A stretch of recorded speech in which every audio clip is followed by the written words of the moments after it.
Jadi yang prematur itu bukan Yesus, tapi yang prematur sekali lagi adalah cara berpikir sempitnya Ustadz Ahmad Kainama yang tidak mengerti apa-apa tentang Alkitab.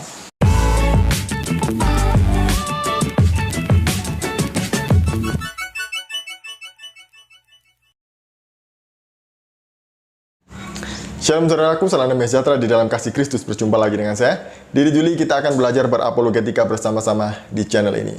Membahas Ustadz Ahmad Kainama memang tidak akan ada habisnya, karena dia seringkali membahas Alkitab dibandingkan dengan kitab sucinya sendiri. Mungkin dia kurang paham dengan kitab sucinya, kan dia dari Kristen ya.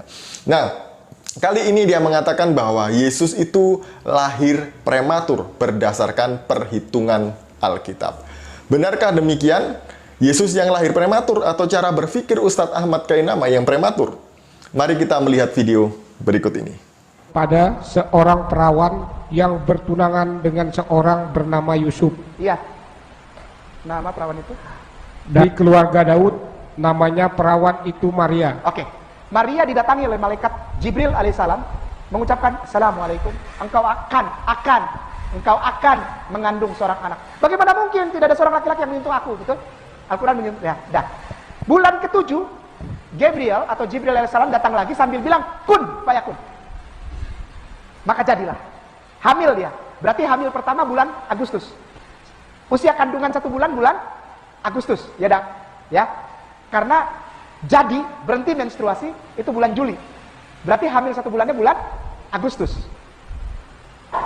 1 bulan Agustus, hitung. Agustus, September, Oktober, November, Desember 25, Tuhannya orang Kristen prematur. Bukan saya yang ngomong, itu.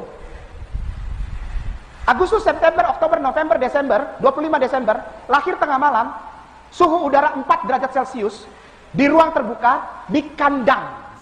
Katanya Ustadz Ahmad Kainama ini adalah lulusan dari Israel, dia dari Haifa. Tapi kok ya nggak tahu perhitungan Alkitab ya. Alkitab ini kan ditulis oleh orang-orang dari latar belakang Yahudi.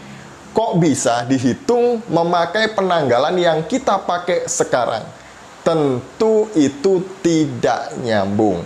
Tadi yang dibahas adalah Lukas 1 ayat 26 yang berbunyi demikian. Dalam bulan yang ke-6, Allah menyuruh malaikat Gabriel pergi ke sebuah kota di Galilea bernama Nazaret. Jadi Gabriel bertemu dengan Maria di bulan yang ke-6, itu bulan Juni menurut Ustadz Ahmad Kainama. Setelah bertemu bulan Juni, haidnya berhenti bulan Juli. Kemudian dihitung 1 bulan itu Agustus. Jadi Agustus, September, Oktober, November, Desember. 5 bulan. Yesus lahir prematur menurut dia. Padahal kalau dilihat secara konteks, maaf ini lagi hujan ya, jadi ada agak berisik. Kalau dilihat dari konteks ayat ini, Lukas pasal 1 ini membicarakan tentang Elizabeth yang sedang mengandung. Jadi bulan yang ke-6 di sini ini bukan Juni, melainkan bulan ke-6 usia kehamilan Elizabeth. Nggak percaya. Makanya kalau baca Alkitab jangan potong-potong, jangan comot-comot. Coba baca di ayat yang ke-36. Dan sesungguhnya Elizabeth sanakmu itu, ia pun sedang mengandung seorang anak laki-laki pada hari tuanya, dan inilah bulan yang ke-6 bagi dia yang disebut mandul itu. Jadi bulan ke-6 ini bukan bulan Juni, melainkan usia kehamilan Elizabeth. Bagaimana cara kita melihat bulan apakah itu ketika Maria bertemu dengan malaikat Gabriel, dan pada waktu itu usia kehamilan Elizabeth adalah menginjak pada bulan yang ke-6? Kita bisa melihatnya di dalam ayat yang ke-8 dan ke-9. Dan kemudian di dalam 1 Tawarik 24. Ayat yang ke-8, Lukas 1 ayat 8. Pada suatu kali waktu tiba giliran rombongannya, Zakaria melakukan tugas keimaman di hadapan Tuhan. Sebab ketika diundi, sebagaimana lazimnya, untuk menentukan imam yang bertugas, dialah yang ditunjuk untuk masuk ke dalam bait suci dan membakar ukupan. Nah, di dalam satu Tawarik pasal yang ke-24 di situ jelas kapan Zakaria melakukan tugasnya sebagai seorang imam. Nah, di sini ayat yang ke-7 berbunyi demikian. Undian yang pertama jatuh pada Yoyarib, yang kedua pada Yedaya. Langsung ke ayat yang ke-10. Yang ke-7 pada Hakos, yang ke-8 pada Abia. Jadi, ketika itu Zakaria melakukan tugas itu pada rombongan Abia, rombongan yang ke-8. Kita bisa melihat rombongan-rombongan ini pada tahun berapa itu di dalam tulisan sejarah Yahudi, yaitu di dalam Megilot Ta'anit. Di sana dikatakan bahwa tahun 70 pada tanggal ke-9 bulan Ab, bait suci diruntuhkan. Pada saat itu yang bertugas adalah Yoyarib. Jadi jika dihitung mundur 75 tahun, ketemunya adalah di bulan Tisri. Bulan Ab tadi itu ketika Yoyarib melakukan tugasnya di bait suci itu adalah bulan Agustus.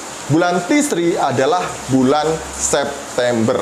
Jadi Zakaria melakukan tugasnya dan bertemu dengan mendapat kabar bahwa istrinya akan hamil, mengandung itu di bulan September.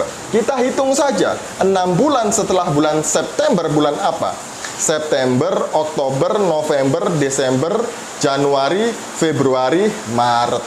Jadi, waktu itu adalah bulan Maret. Hitung saja lagi, 9 bulan setelah bulan Maret. Jadi bulan Maret tadi itu adalah malaikat Gabriel bertemu dengan Maria. 9 bulan setelah itu adalah bulan Desember.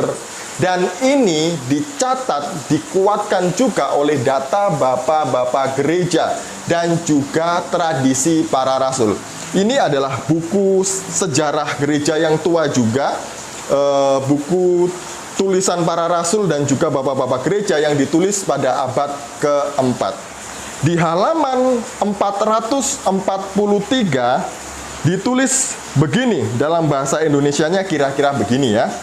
Saudara-saudara, rayakanlah hari-hari perayaan, dan yang paling utama rayakanlah hari kelahiran yang jatuh di tanggal 25 bulan ke-9.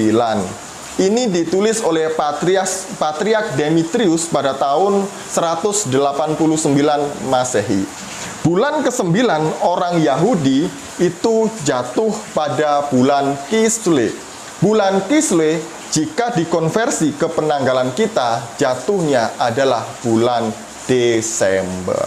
Jadi itu perhitungan menurut Alkitab dan sejarah Yahudi, bukan menurut Ustadz Ahmad Kainama. Jadi yang prematur itu bukan Yesus, tapi yang prematur sekali lagi adalah cara berpikir sempitnya Ustadz Ahmad Kainama yang tidak mengerti apa-apa tentang Alkitab. Sekian dari saya, semoga ini mencerahkan kita dan memberkati kita. Shalom, salam waras, Tuhan Yesus memberkati.